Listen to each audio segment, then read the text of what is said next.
Hello dear student, welcome back. इस video में आपको पढ़ाने वाला हूं चंदेल वंश का प्रारंभिक इतिहास। ये है पार्ट 1 और पार्ट 1 में मैं आपको पढ़ाऊंगा नन्नुक, वाकपति, जयशक्ति, विजय शक्ति और राहिल्या के बारे में। तो इन 5 राजाओं के बारे में इस वीडियो में मैं आपको पढ़ाने वाला हूं। तो ये है पार्ट 1 और पीडीएफ पार्ट 2 में मिलेगी और पार्ट 2 बहुत जल्द मिलेगा आपको। तो चलिए इस वीडियो की शुरुआत करते हैं और पढ़ते हैं चंदेल वंश का प्रारंभिक इतिहास। यह है सूचना, तो इसे आप जरूर पढ़ें। चंदेल वंश का परिचय, तो वीडियो की शुरुआत यहां से करेंगे। चंदेल वंश, जिसे प्राचीन चंद्र वंश की एक शाखा माना जाता है और इसकी स्थापना 830 या 31 ईस्वी में नन्नुक के द्वारा आधुनिक मध्य प्रदेश के खजुराहो नामक स्थान पर की गई थी। चंदेल वंश की राजधानी खजुराहो, कालिंजर और महोबा में थी, जो समय समय पर परिवर्तित होती रहती थी। चंदेल वंश की राजकीय भाषा संस्कृत तथा धर्म सनातन और जैन दोनों थी। तो यहां पर अब कर लेते हैं थोड़ी सी चर्चा। देखिए, मैं आपको बताना चाहूंगा, कुछ इतिहासकार ऐसा मानते हैं कि चंदेल वंश प्राचीन एक चंद्र वंश था, उसकी एक शाखा थी ये चंदेल वंश। तो यहाँ पे ये इतिहासकारों का, कुछ इतिहासकार हैं जो उनका मत है ये, और इसकी स्थापना 830 या 31 ईस्वी में नन्नुक नाम के एक राजा के द्वारा की गई थी। देखिए, यहाँ पर कुछ इतिहासकारों ने इनको सामंत लिखा है, राजा नहीं लिखा है। नन्नुक को कुछ इतिहासकारों ने सामंत लिखा है। और कहाँ की गई थी? मध्य प्रदेश के खजुराहो नामक स्थान पर की गई थी। और इसकी जो राजधानियां थी वो कभी खजुराहो में, कभी कालिंजर में और कभी महोबा में, तो ये बदलती रहती थी। और चंदेल वंश की राजकीय भाषा संस्कृत थी। अगर धर्म की बात करें तो सनातन धर्म और जैन धर्म दोनों प्रचलित थे चंदेल वंश के शासनकाल में। तो यहां पर आपको केवल इतना ही याद रखना है जितना ये मैंने हाईलाइट किया हुआ है। चंदेल वंश के ऐतिहासिक स्रोत, इसका मतलब है कि जो चंदेल वंश का हम इतिहास पढ़ते हैं उसकी जानकारी हमें कैसे प्राप्त होती है, किन किन माध्यमों से इसकी जानकारी प्राप्त होती है, तो वो माध्यम देख लेते हैं। सबसे पहला अभिलेख। अभिलेखों के माध्यम से चंदेल वंश की जानकारी हमें प्राप्त होती है। राजा धंगदेव का खजुराहो लेख। देखिए, खजुराहो मध्य प्रदेश के छतरपुर जिले में है। महोबा और मऊ लेक, महोबा और मऊ दोनों ही उत्तर प्रदेश में हैं। महोबा और मऊ आपको ये याद रखना है, ये उत्तर प्रदेश में है। एक मऊ मध्य प्रदेश में भी है, लेकिन वो वाला नहीं है, एक उत्तर प्रदेश में है वो वाला मऊ। तो यहां से कुछ लेख चंदेल राजाओं के प्राप्त हुए हैं। अजयगढ़ का लेख। अजयगढ़ मध्य प्रदेश के पन्ना जिले में है। तो ये आपको यहाँ पे याद रखना है कि अजयगढ़ मध्य प्रदेश के पन्ना जिले में है और वहां से भी कुछ लेख चंदेल राजाओं के प्राप्त हुए हैं। हमीरपुर का नन्यौरा लेख। हमीरपुर भी उत्तर प्रदेश में है, तो वहां एक नन्यौरा नामक जगह है, तो वहां से एक लेख प्राप्त हुआ था। तो उस लेख में भी चंदेल राजाओं की जानकारी मिलती है। तो इन सभी अभिलेखों में चंदेल वंश के राजाओं की जानकारी मिलती है। आपको केवल 2 अभिलेख याद रखने हैं यहाँ पे, जो राजा धंगदेव का खजुराहो लेख और अजयगढ़ का लेख। इनकी चर्चा इतिहास में ज्यादा रहती है, तो इनको आपको अच्छे से याद रखना है। नंबर 2, साहित्य। तो साहित्य में भी चंदेल वंश का इतिहास मिलता है। तो नंबर 1, श्री कृष्ण मिश्र का प्रबोध चंद्रोदय ग्रंथ।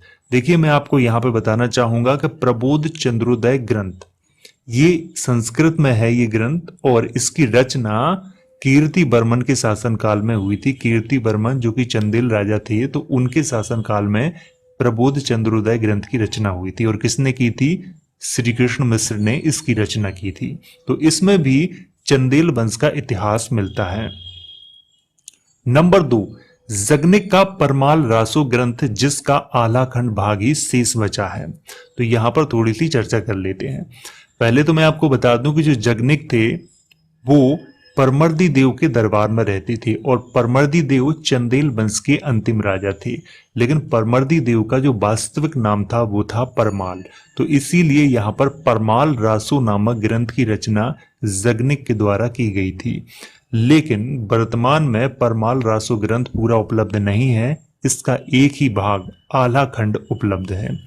तो ये आल्हा खंड क्या है, इसका मतलब आल्हा और ऊधल दो सेना नायक थे किसके, राजा परमर्दी देव के। तो उन्हीं की वीर गाथा इसमें लिखी हुई है। तो ये आपको यहां पे याद रखना है। हसन निजामी के लेख। हसन निजामी कौन थे, तो सबसे पहले वो जान लेते हैं। देखिए, हसन निजामी कुतुब उद्दीन ऐबक के समकालीन थे और ये एक फारसी लेखक थे। तो इनके लेख बहुत महत्वपूर्ण हैं चंदेल वंश के इतिहास को जानने के लिए। तो इसीलिए मैंने इनका यहाँ पे नाम लिखा हुआ है। चंद्रवरदाई का पृथ्वीराज रासो ग्रंथ।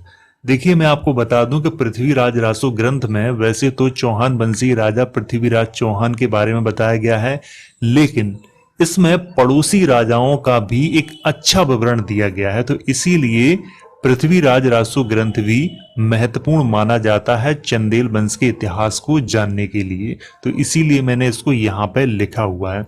मैं आपको बता दूं कि ये हिंदी भाषा में लिखा गया महाकाव्य माना जाता है पृथ्वीराज रासो। तो इसको आपको यहाँ पे याद रखना है। नन्नुक। तो यहाँ पे अब बात करते हैं राजाओं की। नन्नुक को चंदेल वंश का संस्थापक तथा पहला राजा माना जाता है। तो आपको यहाँ पे याद रखना है कि नन्नुक को संस्थापक भी माना जाता है और पहला राजा भी माना जाता है चंदेल वंश का। नन्नुक का शासनकाल संभवतः 831 से 845 ईस्वी के मध्य में था।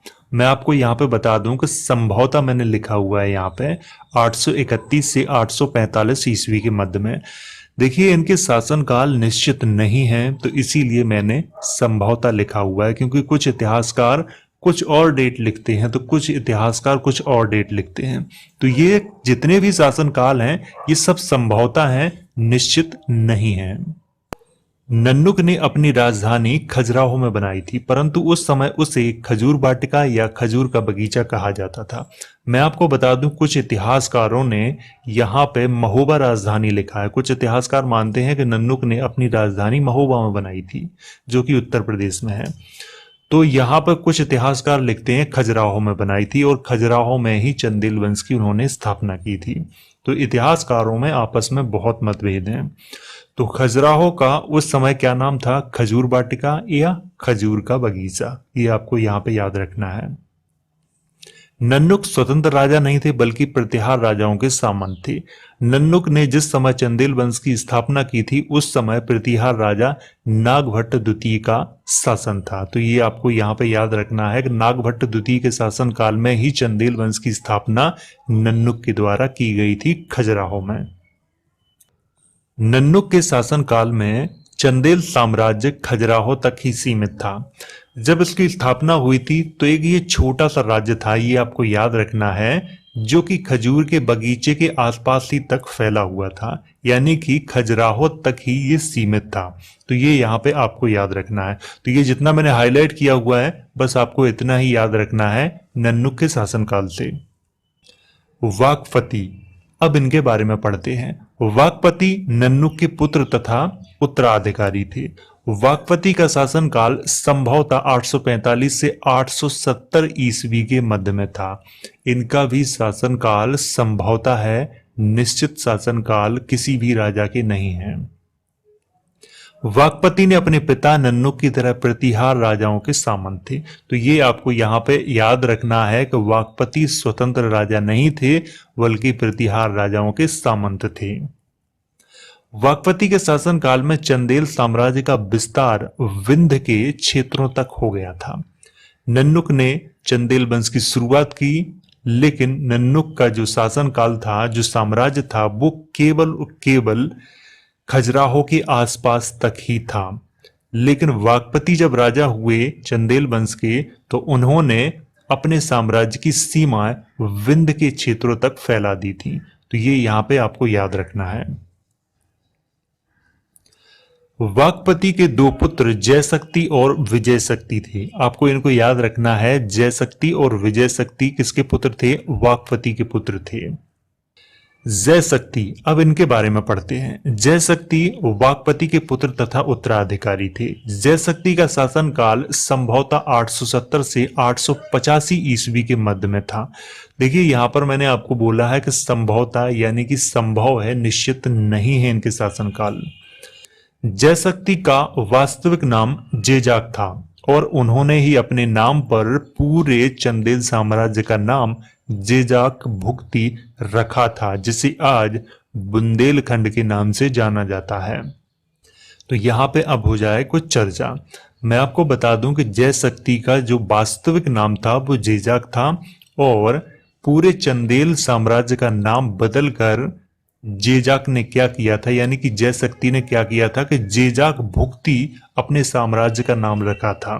तो ये आपको यहाँ पे याद रखना है और बुंदेलखंड का प्राचीन नाम जेजाक भुक्ति ही है। तो ये भी आपको यहाँ पे याद रखना है। तो ये बुंदेलखंड नाम कैसे पड़ा, तो इसके बारे में थोड़ी सी चर्चा कर लेते हैं। मैं आपको यहाँ पे बता दूं कि ओरछा के जो बुंदेला राजा थे उनके द्वारा ये नाम प्रदान किया गया था। तो ये आपको ये यहाँ पे याद रखना है कि बुंदेलखंड किसके द्वारा नाम प्रदान किया गया था, ओरछा के बुंदेला राजाओं द्वारा प्रदान किया गया था। उससे पहले क्या नाम था, जेजाक भुक्ति था। और बुंदेलखंड में बुंदेली भाषा बोली जाती है और मैं भी बुंदेलखंड से ही हूं। तो आपको ये यहाँ पर जितना मैंने हाईलाइट किया हुआ है ये आपको याद रखना है। विजय शक्ति, विजय शक्ति के बारे में पढ़ते हैं। विजय शक्ति वाकपति के पुत्र तथा जय शक्ति के उत्तराधिकारी थे। विजय शक्ति का शासनकाल संभवतः 885 से 895 ईस्वी के मध्य में था। तो ये यहाँ पे याद रखना है आपको, 885 से 895 ईस्वी के मध्य में था, लेकिन संभवतः, निश्चित नहीं। विजय शक्ति का वास्तविक नाम विजक था। तो ये आपको यहाँ पे याद रखना है कि विजक नाम था विजय शक्ति का वास्तविक। विजय शक्ति के शासनकाल में चंदेल साम्राज्य का विस्तार तो नहीं हुआ, परंतु विजय शक्ति ने बाहरी आक्रमणों से अपने राज्य को सुरक्षित रखा था। राहिल, तो राहिल के बारे में अब पढ़ते हैं। राहिल विजय शक्ति के पुत्र तथा उत्तराधिकारी थे। राहिल का शासनकाल 895 से 900 ईस्वी के मध्य में था, लेकिन संभवतः, निश्चित नहीं है। राहिल का वास्तविक नाम राहिल्य था। तो ये आपको यहां पर याद रखना है कि राहिल का वास्तविक नाम राहिल्या था। राहिल के शासनकाल में महोबा को चंदेल साम्राज्य का हिस्सा बनाया गया था। तो यहाँ पर मैं आपको बता दूं कि कुछ इतिहासकार ऐसा मानते हैं कि राहिल के शासनकाल में ही महोबा पर विजय हासिल की गई थी और उसे चंदेल साम्राज्य का हिस्सा बनाया गया था। उससे पहले महोबा चंदेल साम्राज्य का हिस्सा नहीं था। लेकिन कुछ इतिहासकार ये बात नकारते हैं और वो मानते हैं कि नन्नुक ने अपनी पहली राजधानी महोबा में बनाई थी। तो इतिहासकारों में आपस में मतभेद हैं।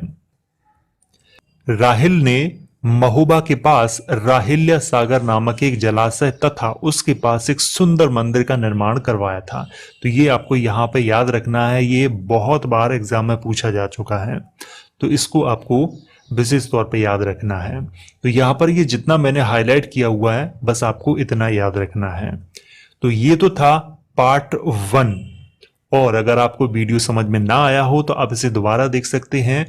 पार्ट 2 भी बहुत जल्द आएगा और उसी में आपको इस वीडियो की जो PDF है वो मिलेगी। तो अगर वीडियो पसंद आया हो तो लाइक करो, शेयर करो। अगर आपका कोई सवाल है तो कमेंट करके आप मुझसे पूछ सकते हो।